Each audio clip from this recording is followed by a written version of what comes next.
Hey guys, in this video, I'm taking apart an old 20-gallon aquarium that's been sitting in storage for about a year. My wife actually found this tank on the side of the road next to someone's trash and grabbed it for me.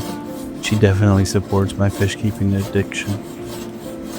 I used it for a short time to hold some rescued fish, and I was honestly surprised it even held water. Soon after getting it, I decided I wanted to try taking it apart and see if I could reuse it to build a custom tank.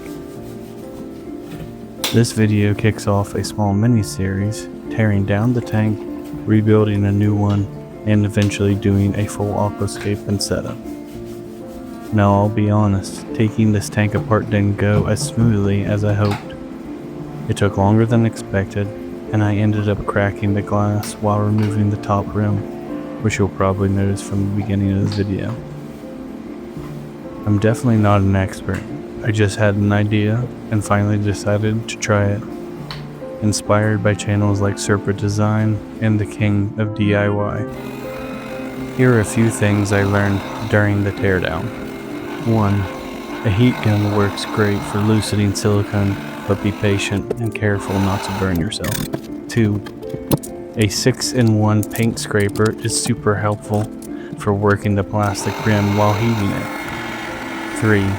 A utility knife. You'll be cutting and scraping a lot. My regular job, I work with my hands, so I'm very comfortable using my hands for a long period of time.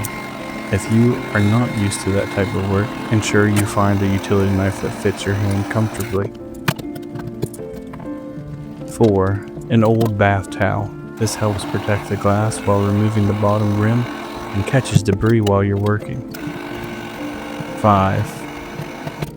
Take your time finding a spot where the knife can slide between the panes. Usually the bottom is the best.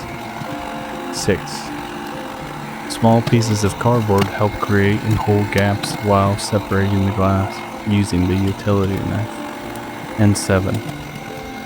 Of course, paper towels, the fish keeper's best friend, for cleanup and protection while stacking the glass when finished.